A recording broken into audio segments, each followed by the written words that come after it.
பிதாசுதன் பரிசுத்த ஆவியின் பெயராலே ஆமேன்.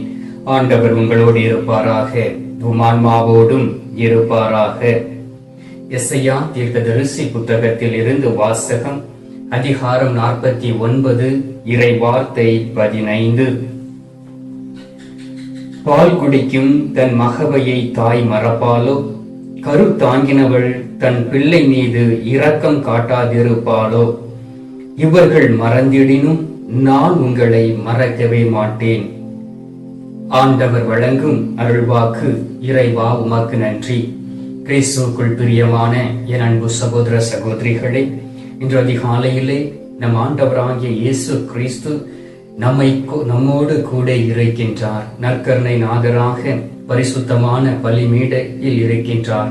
அவரை நாம் உற்று நோக்கி கொண்டிருக்கின்றோம். அன்பார்ந்தவர்களே, நம் ஆண்டவராகிய இயேசு கிறிஸ்துவை பார்க்கும் பொழுது நம்மளுடைய முகம் சூரியனை போல் ஒளி படைத்ததாக மிளர்கின்றது. அன்பார்ந்தவர்களே, என்னுடைய வாழ்க்கையில் ஒரு அனுபவம் உண்டு. 1 மணி நேரம் நற்கருணை முன்பாக இருந்து ஜெபித்து பாருங்கள். ஜெபித்த பிறகு நீங்கள் உங்களுடைய வீட்டிற்கு கடந்து சென்று உங்களுடைய முகத்தை கண்ணாடியில் பாருங்கள். ஒரு வகையான பிரகாசத்தை நீங்கள் பார்க்க முடியும். அதே போல் நீங்கள் நற்கருணை நாதருக்கு முன்பாக இருப்பதற்கு முன்பாக உங்களுடைய முகத்தை கண்ணாடியில் பாருங்கள்.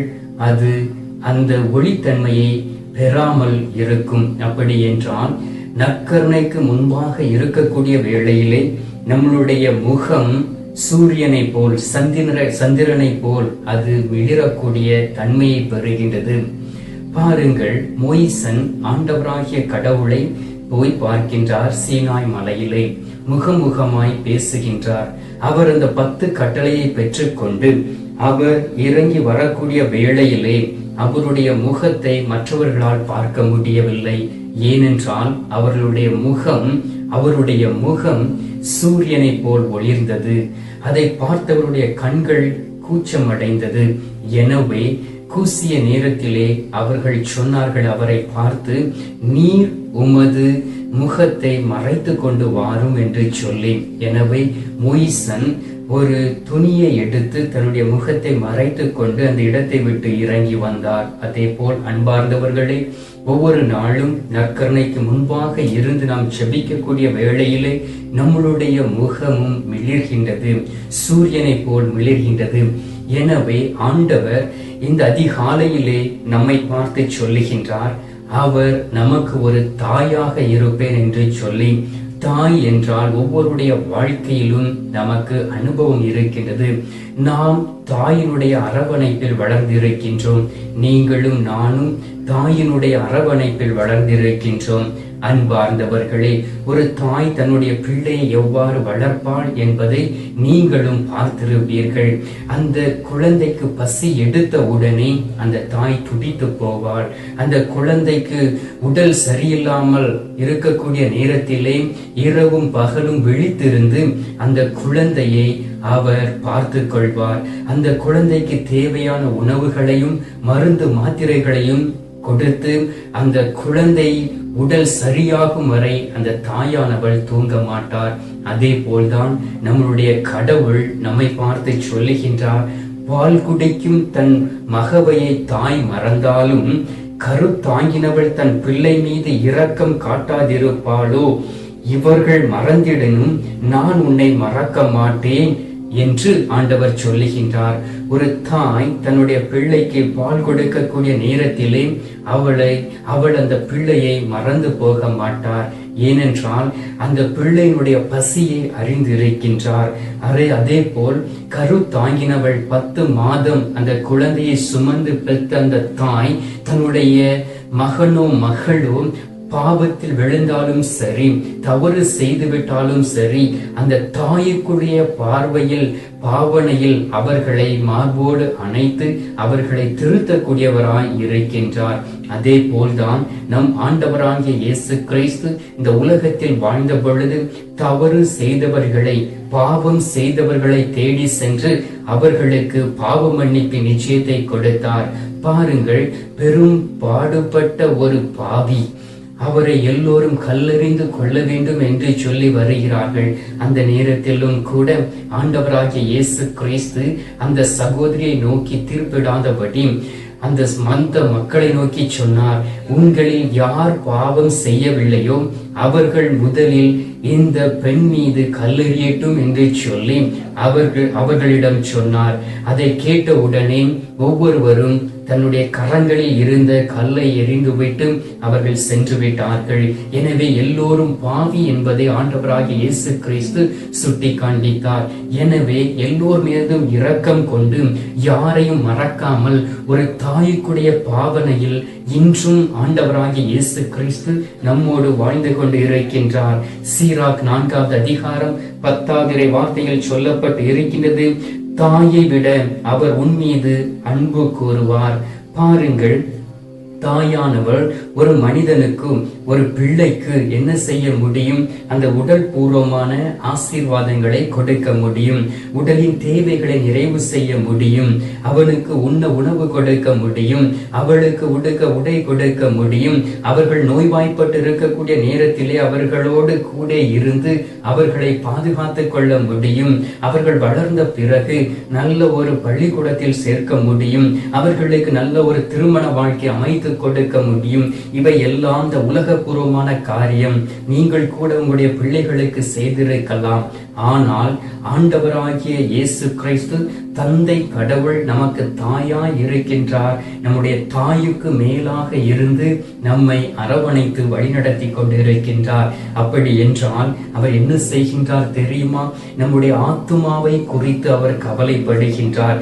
எனவே தாயை விட அவர் நம் மீது அன்பு கொள்கின்றார். ஏனென்றால் அவர் கொடுத்த உயிர் மூச்சு நமக்குள் இருக்கின்றது. எனவே நாம் தவறக்கூடிய நேரத்திலும் நம்மை அவர் அரவணைத்துக் கொள்கின்றார். திருந்தி வரக்கூடிய வேளையிலே எவ்வாறு காணாமல் போன மகன் திருந்தி வந்த நேரத்திலே தந்தையானவர் மார்போடு அணைத்து விருந்தை மக்களுக்கு படைத்தாரோ, அதே போல் நம் தந்தை கடவுளும் மகிழ்ச்சி கொள்கின்றார், விண்ணகமும் மகிழ்ச்சி கொள்கின்றது. எனவே தாயை விட அவர் உங்கள் மீதும் என் மீதும் அன்பு கொண்டு இருக்கின்றார். எஸ்ஐயா தீர்க்கதரிசி புத்தகம் 66வது அதிகாரம் 13வது வார்த்தையில் சொல்லப்பட்டு இருக்கின்றது, தாய் தன் பிள்ளையை தேற்றுவது போல் நான் உங்களை தேற்றுவேன். பாருங்கள் அன்பார்ந்தவர்களே, ஒரு குழந்தை தவறி கீழே விழுந்து விட்டது என்றால், அவருடைய உடலில் காயம் அடைந்து விட்டது என்றால், அந்த குழந்தை அழக்கூடிய நேரத்திலே அந்த குழந்தையை மார்போடு அணைத்து கொண்டு அந்த தாயானவள் தேற்றுவார். அவருக்கு உண்ண உணவும் பாலும் கொடுத்து அவரை அரவணைத்துக் கொள்வார். அந்த காயத்திற்கு மருந்தை போட்டு அவர் எப்பொழுதும் அதை கண்ணும் கருத்துமாய் பார்த்து கொள்வார். அதே போல்தான் நம் கடவுள் நமக்கு ஒரு தாயாய் இருக்கின்றார். ஒரு தாய் எவ்வாறு தன்னுடைய பிள்ளைகளை தேற்றுகிறாளோ, அதே போல் ஆண்டவராகிய கடவுள் நற்கருணை நாதர் ஒவ்வொரு நாளும் நம்மை தேற்றுகின்றார். எனவே அந்த நற்கருணை நாதரை தேடி வரக்கூடிய நாம் எப்படிப்பட்டவர்களாய் இருக்கின்றோம்? ஒரு மகனுக்குடைய ஒரு மகளுக்குடைய பாவனையை நாம் பெற்றிருக்கிறோமா? அவருடைய பிள்ளையாய் மாறக்கூடிய உரிமை நமக்கு கொடுத்திருக்கின்றாரே, அந்த உரிமையோடு அவரை தேடி வருகிறோமா? யோவான் நற்செய்தி 1வது அதிகாரம் 12வது வார்த்தையில் சொல்லப்பட்டு இருக்கின்றது, என் மீது நம்பிக்கை கொண்டவர்களை அவர்களுடைய பிள்ளைகளாய் மாறக்கூடிய உரிமை நான் கொடுப்பேன் என்று சொல்லுகின்றார். எனவே அவர் மீது நம்பிக்கை வைத்து அவர் எனக்கு ஒரு தாயாய் இருக்கின்றார், ஒரு தகப்பனாக இருக்கின்றார், அவர் என்னை வழிநடத்துவார் என்று சொல்லி நீங்கள் ஆண்டவராகிய இயேசு கிறிஸ்துவை நோக்கி வர வேண்டும். அப்பொழுதுதான் அவர் ஒரு தாய் தன் பிள்ளையை தேற்றுவது போல் அவர் உங்களை தேற்றுவார். ஒருவேளை உங்களுடைய வாழ்க்கையில் பிரச்சனைகள் இருக்கலாம், கவலைகள் வரலாம், கண்ணீர்கள் தொடர்ந்து வரலாம், நீங்கள் செய்யக்கூடிய செயல்களில் வெற்றி அடையாமல் இருக்கலாம், தோல்வியை சந்தித்துக் கொண்டு இருக்கலாம், உங்களுக்கு எதிராய் மக்கள் எழும்பலாம். அன்பார்ந்தவர்களே, நற்கருணை நாதர் மீது கண்களை பதிய வைத்து அவரை நோக்கி நீங்கள் வரக்கூடிய நேரத்திலே ஒரு தாய் உங்களை தேற்றுவது போல் அவர் உங்களை தேற்றுவார். அவர் உங்களை மறவ மாட்டார். பால் குடிக்கும் தன் மகவை தன் தாய் மறப்பாலோ? கரு தாங்கினவள் தன் பிள்ளை மீது இரக்கம் காட்டாதிருப்பாலோ? இவர்கள் மறந்திடனும் நான் அவர்களை மறக்க மாட்டேன் என்று என்று வாக்கு கொடுத்திருக்கின்றாரே, அப்படிப்பட்ட கடவுள் உங்களையும் என்னையும் மறந்து விடுவாராம்? நீங்கள் எப்படிப்பட்டவர்களாய் இருக்கலாம்? உளையான சேற்றில் விழுந்து கிடக்கலாம், பாவத்திற்கு அடிமையாகி இருக்கலாம், நீங்கள் பாவம் செய்து செய்து ஆண்டவருடைய மேன்மை இழந்து போய் இருக்கலாம், நீங்கள் கோயிலுக்கு வராமல் இருக்கலாம், ஆண்டவருடைய முகத்தை பார்க்காமல் இருக்கலாம், ஆண்டவரை தேடாதவர்களாய் இருக்கலாம், ஆண்டவரை பற்றி அறியாதவர்களாய் இருக்கலாம். ஒரு தாய் உங்களை தேற்றுவது போல் ஆண்டவர் உங்களை தேற்ற உங்களோடு கடந்து வருவார். ஏனென்றால் கடவுளே நமக்கு ஒரு நல்ல ஒரு தாயாய் இருக்கின்றார். திருப்பாடல்கள் 27வது அதிகாரம் 10வது வார்த்தையில் சொல்லப்பட்டு இருக்கின்றது, என் தந்தையும் தாயும் என்னை கைவிட்டாலும் நான் ஆண்டவர் என்னை ஏற்றுக்கொள்வார். அன்பார்ந்தவர்களே, குறிப்பிட்ட காலகட்டம் வரக்கூடிய நேரத்திலே நம்முடைய தாய் தந்தையர்கள் நம்மை விட்டு பிரிந்து போய்விடுவார்கள். இந்த உலகத்தில் அநேக சூழ்நிலைகளை நாம் பார்த்து கொண்டு இருக்கின்றோம். தாய் தன்னுடைய பிள்ளைகளை கைவிட்டு விடுகிறார்கள், அனாதை இல்லத்தில் கொண்டு சேர்த்து விடுகிறார்கள், பச்சிளம் குழந்தையை குப்பத்தொட்டில் எரிந்துவிட்டு சென்று விடுகிறார்கள். ஆனால் ஆண்டவர் அவர்களையும் பாதுகாத்து அந்த குழந்தைகளுக்கு நல்ல ஒரு தாயாய் இருந்து வழிநடத்தி கொண்டு இருக்கின்றார். எனவே தான் ஒருவேளை நீங்கள் தாய் தந்தையினால் கைவிடப்பட்டவர்களாய் இருக்கலாம், தாயினுடைய அரவணைப்பில் இல்லாமல் இருக்கலாம், உங்களுடைய தாயை நீங்கள் இழந்து போய் தவித்துக் கொண்டு இருக்கலாம், தாயினுடைய அன்பை அறியாமல் இருக்கலாம். ஆண்டவர் உங்களுக்கு ஒரு தாயாய் இருந்து உங்களை தேற்றி ஒவ்வொரு நாளும் அவர் உங்களை வழி நடத்துவார். எனவே ஆண்டவர் நீங்கள் எந்த சூழ்நிலையில் இருந்தாலும் உங்களை ஏற்றுக்கொள்வார். நீங்கள் அனாதை என்கின்ற எண்ணம் உங்களை விட்டு கடந்து போகும்படியாக ஆண்டவர் உங்களோடு கடந்து வந்து உங்களை ஏற்றுக்கொண்டு எப்பொழுதும் உங்களுடைய தேவைகளை நிறைவு செய்வார். திருப்பாடல்கள் 22வது அதிகாரம் 9-10 வார்த்தையில் சொல்லப்பட்டு இருக்கின்றது, என்னை கருப்பையில் நின்று வெளிக்கொணர்ந்தவர் நீரே, என் தாயிடம் பால் குடிக்கையிலே என்னை பாதுகாத்தவரும் நீரே, கருப்பையில் இருந்தேன் உம்மை சார்ந்திருந்தேன் என்று தாவீது அழகாக பாடுகின்றார். ஆண்டவர் நம்மை கருப்பையில் இருந்து வெளியே கொண்டு வருகின்றார். தாயிடம் பால் குடிக்கையிலே நம்மை பாதுகாத்துக் கொள்கின்றார். கருப்பையில் இருந்தே நாம் கடவுளை சார்ந்து இருக்கின்றோம். அன்பார்ந்தவர்களே, அந்த கருவில் நாம் உருவாகும் பொழுதே ஆண்டவர் அவருடைய உயிர் மூச்சை நமக்கு கொடுக்கின்றார். எனவே அந்த கருவில் உருவாகக்கூடிய அந்த குழந்தைக்கு ஆண்டவர் தான் முதலில் தாயும் தந்தையுமாய் இருக்கின்றார்.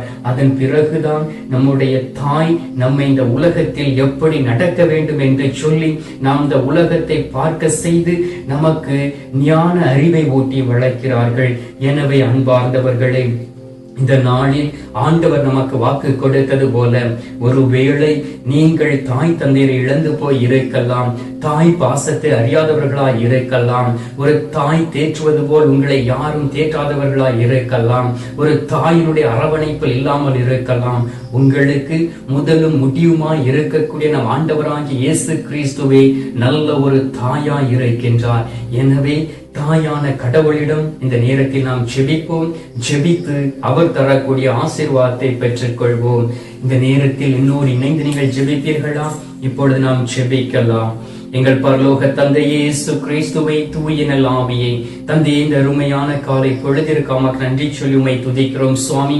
தகப்பனே, இந்த அதிகாலையிலே எங்களை தேடி ஆண்டவரே ஒரு தாயாய் இருந்து நான் உங்களை வழி நடத்துவேன் என்று வாக்கு கொடுத்து ஆண்டவரே தாய்க்குரிய அந்த அதிகாரத்தோடு எங்களை திருத்துவதற்காக நன்றி சொல்லி உம்மை துதிக்கிறோம் சுவாமி. அநேக முறை உம்முடைய அரவணைப்பில் நாங்கள் இல்லாதபடி எப்படி எங்களுடைய தாக்கியினுடைய கரத்தை நாங்கள் தட்டிவிட்டு செல்கிறோமோ அதே போல் அநேக முறை உம்முடைய கரங்களை தட்டிவிட்டு நாங்கள் சென்றிருக்கின்றோம். ஆண்டவரே, நீர் கொடுக்கக்கூடிய இந்த ஞான பாலை அருந்தாதபடி ஆண்டவரே இந்த உலகபூர்வமான இச்சைகளுக்கு அடிமையாகி, பாவத்திற்கு அடிமையாகி, உலகபூர்வமான காரியங்களுக்கு அடிமையாகி ஆண்டவரே எங்களுடைய ஆத்துமாவையும் ஆண்டவரே பிள்ளைக்குரிய அந்த உரிமையும் இழந்து போய் இருக்கின்றோம். இந்த நேரத்திலே தகப்பனே, உம்மை தேடி வந்திருக்கக்கூடிய எங்களுக்கு அதே ஒரு தாயாய் இருந்து பிள்ளைக்குரிய உரிமையை தருவீராக. பால் குடிக்கும் தன் மகவையை தாய் மறப்பாளோ, கரு தாங்கினவள் தன் பிள்ளை மீது இரக்கம் காட்டாதிருப்பாலோ? இவர்கள் மறந்திடனும் நான் உங்களை மறக்க மாட்டேன் என்று வாக்கு கொடுத்தீரேன். உமது வார்த்தையின்படி எங்களை தேற்றுவீராக. ஆண்டவரே, ஒரு தாய் தன்னை மார்போடு அணைத்து தேற்றுவது போல் நீர் எங்களை தேற்றும்படியாக ஜெபிக்கின்றோம். குறிப்பாக அனாதையாய் கைவிடப்பட்ட சிறு குழந்தைகளை ஒப்புக் கொடுக்கின்றோம். அனாதை விடுதியில் வாழ்ந்து கொண்டிருக்கக்கூடிய குழந்தை செல்வங்களை ஒப்புக் கொடுக்கின்றோம். அவர்களுக்கு நீரே ஒரு தாயாய் இருக்கின்றீர், நீரே தந்தையாய் இருக்கின்றீர். அவர்களுடைய தேவைகளை நிறைவு செய்கின்றீர். ஆண்டவரே, இதே போல் சூழ்நிலைகள் உருவாகி விடாதபடி, ஆண்டவரே, அனாதையாய் பிள்ளைகள் கைவிடப்படாதபடி நீரே இந்த தாய் தந்தைகளுக்கு நல்ல ஞானத்தை கொடுப்பீராக. ஆண்டவரே, மனநிலை பாதிக்கப்பட்டு இருக்கக்கூடிய குழந்தை செல்வங்களை ஒப்புக் கொடுக்கின்றேன். அவர்களையும் ஆசீர்வதிப்பீராக. அவர்கள் அவ்வாறு பிறந்திருப்பது உமது நாமத்தை மகிமைப்படுத்துவதற்காக என்பதை அறிந்திருக்கின்றோம். ஆண்டவரே, அவர்களுடைய வாழ்க்கையில் அற்புதத்தை செய்வீராக. அவர்கள் நடுவிலும் ஆண்டவரே, அவர்களுக்கு உமது வார்த்தைகளை சொல்லிக் கொடுக்கக்கூடிய பிள்ளைகளை உருவாக்கி கொடுப்பீராக. கண் பார்வையற்றவர்களை ஒப்புக் கொடுக்கின்றோம். காது கேளாமல் இருக்கிறவர்களை ஒப்புக் கொடுக்கின்றோம். ஆண்டவரே, அவர்களை பராமரிக்கிறவர்களை ஒப்புக் கொடுக்கின்றோம். அனாதை இல்லங்களை பணத்திற்கு அடிமையாகாதபடி ஆண்டவரை நடத்தி கொண்டிருக்கக்கூடிய அநேக நல்ல உள்ளங்கள் உண்டு. அவர்களை ஒப்புக் கொடுக்கின்றோம். அவர்களையும் ஆசீர்வதியும். அவர்களுக்கும் நல்ல ஒரு தாயாய் இருந்து வழி நடத்தும்.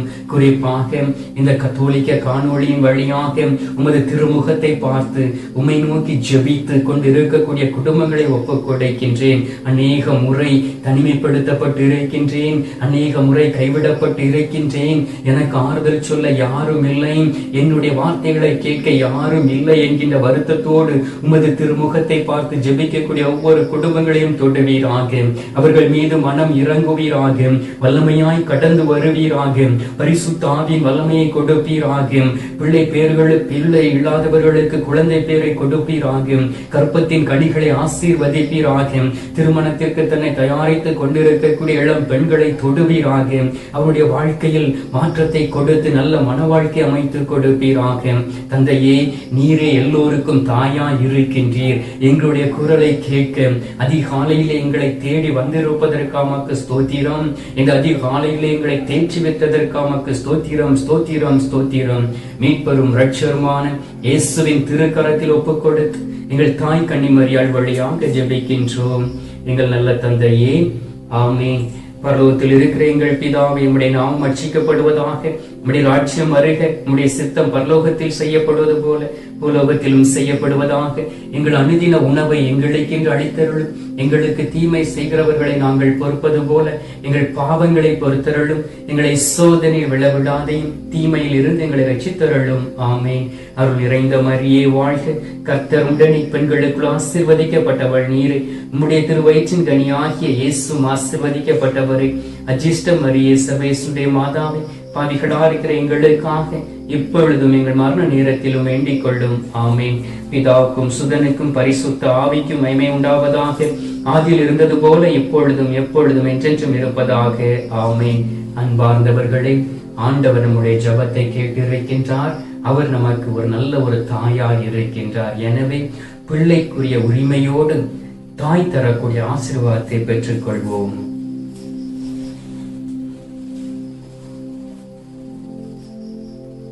எல்லாம் வல்ல இறைவன் பிதா, சுதன், பரிசுத்த ஆவி உங்களை ஆசீர்வதிப்பாராக. ஆமென்.